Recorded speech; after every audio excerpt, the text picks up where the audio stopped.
The one and only Ivan, pages 49 through 68. Bob and Julia. Bob will not let humans touch him. He says their scent upsets his digestion.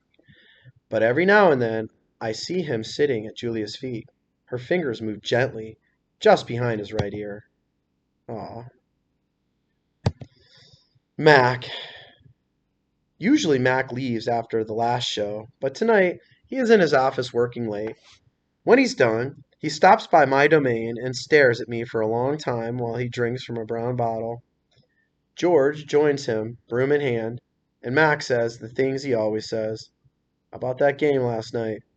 And business has been slow, but it'll get better, you'll see. And don't forget to empty the trash.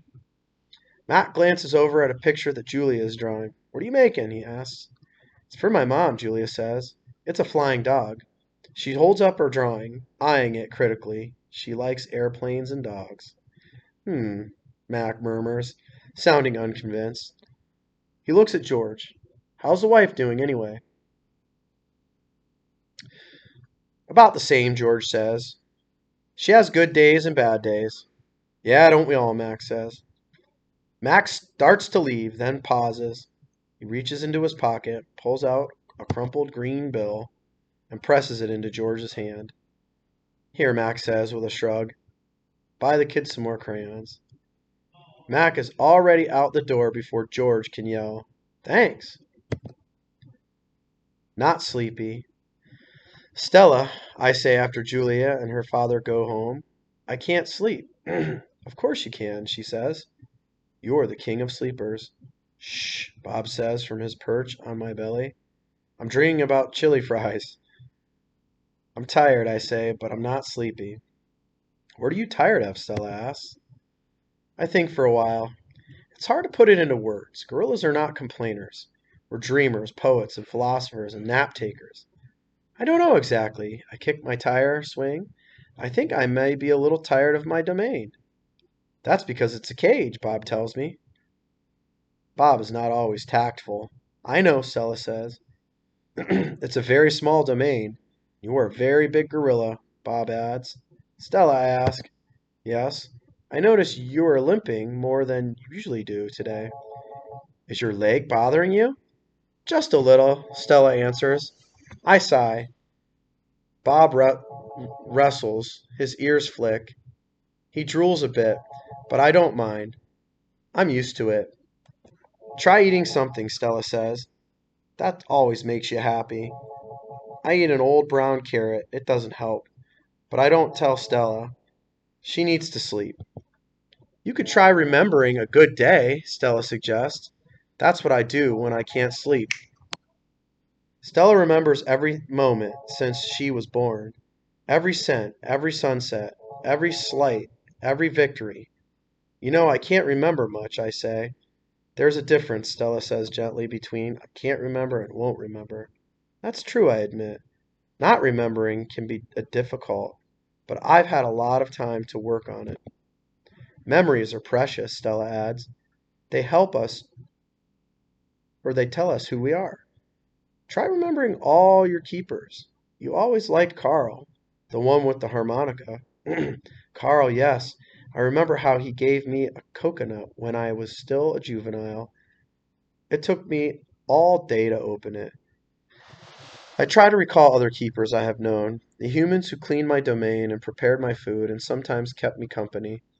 There was Juan, who poured Pepsis into my waiting mouth, and Katrina, who used to poke me with a broom when I was sleeping, and Ella, who sang, How much is that monkey in the window?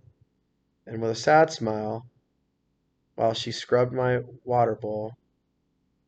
And there was Gerald, who once brought me a box of fat, sweet strawberries. Gerald was my favorite keeper. I haven't had a real keeper in a long time. Max says he doesn't have the money to pay for an ape babysitter. These days, George cleans my cage, and Mac is the one who feeds me. When I think about all the people who have taken care of me, mostly it's Mac, I recall. Day in and day out, year after year after year. Mac, who bought me and raised me and says I'm no longer cute, as if a silverback could ever be cute.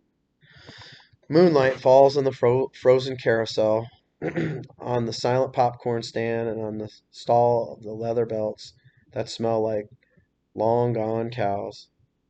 The heavy work of Stella's breathing sounds like the wind in the trees, and I wait for sleep to find me. The Beetle. Mac gives me a new black crayon and a fresh pile of paper. It's time to work again. I smell the crayon, roll it in my hands, press the sharp point against my palm. There's nothing I love more than a new crayon. I search my domain for something to draw. What is black? An old banana peel would work, but I've eaten them all. Not tag is brown. My little pool is blue. The yogurt raisin I'm saving for this afternoon is white, at least on the outside. Something moves in the corner. I have a visitor. A shiny beetle has stopped by. Bugs often wander through my domain on their way to somewhere else. Hello, beetle, I say. He freezes silent. Bugs never want to chat. The beetle's an attractive bug, with a body like a glossy nut. He's black as the starless night. That's it. I'll draw him. It's hard making a picture of something new.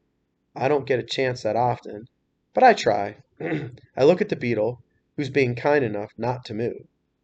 Then back at my paper. I draw his body, his legs, his little antenna, his sour expression. I'm lucky. The beetle stays all day. Usually bugs don't linger when they visit. I'm beginning to wonder if he's feeling all right. Bob, who's been known to munch on bugs from time to time, offers to eat 'em. I tell Bob that won't be necessary. I'm just finishing my last picture when Mac returns. George and Julia are with him. Mac enters my domain and picks up the drawing. What the heck is this? He asks. Beats me with Ivan thinks he's drawing.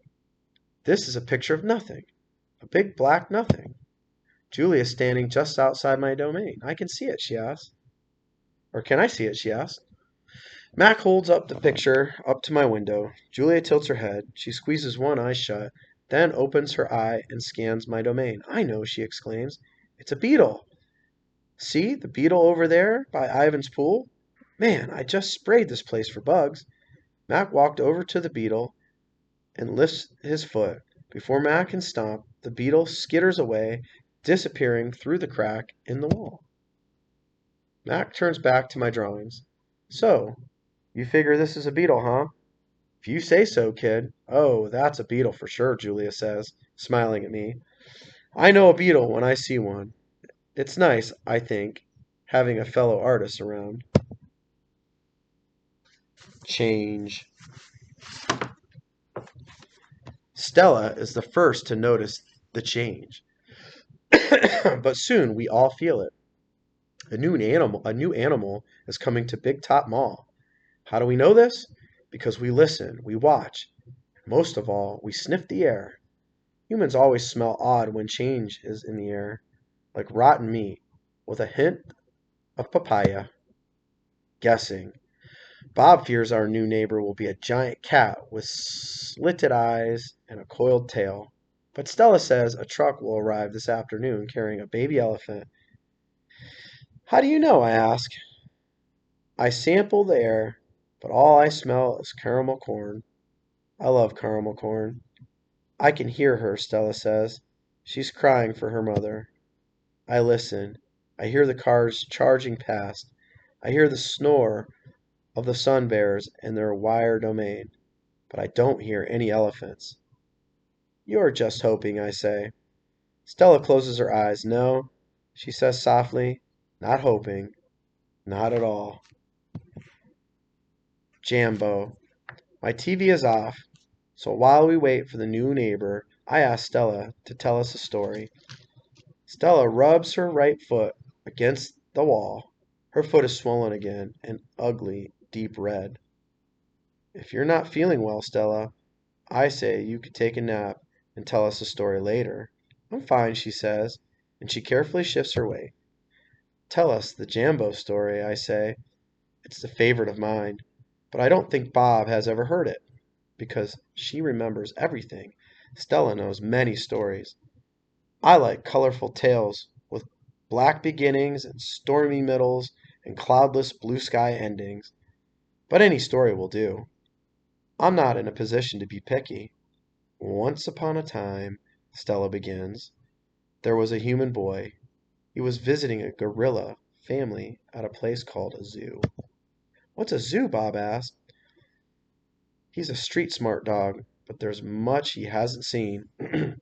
A good zoo, Stella says, is a large domain, a wild cage, a safe place to be. It has room to roam, and humans who don't hurt. She pauses, considering her words. A good zoo is how humans make amends. Stella moves a bit, groaning softly. The boy stood on the wall. She continues, watching, pointing. But he lost his balance and fell into the wild cage.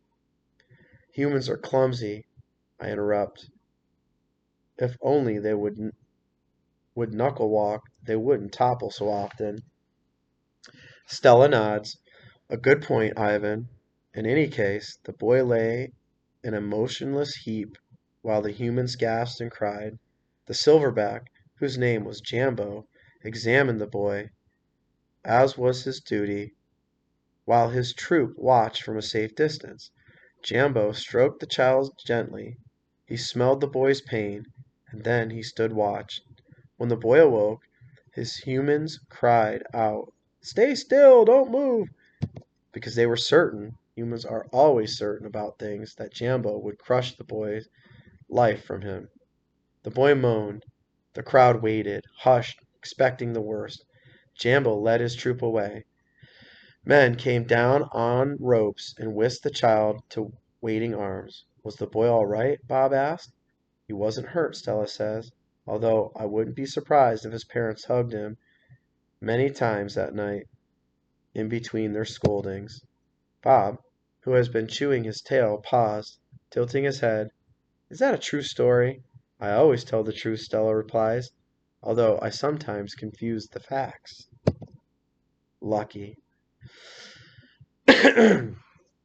I've heard the Jambo story many times, Stella says, that humans found it odd that the huge silverback didn't kill the boy. Why, I wonder, was that so surprising? The boy was young, scared, and alone. He was, after all, just another great ape. Bob nudges me with his cold nose. Ivan, he says, why aren't you and Stella in a zoo? I look at Stella. She looks at me. She smiles sadly with her eyes, just a little, the way only elephants can do. Just lucky, I guess, she says. There you have it.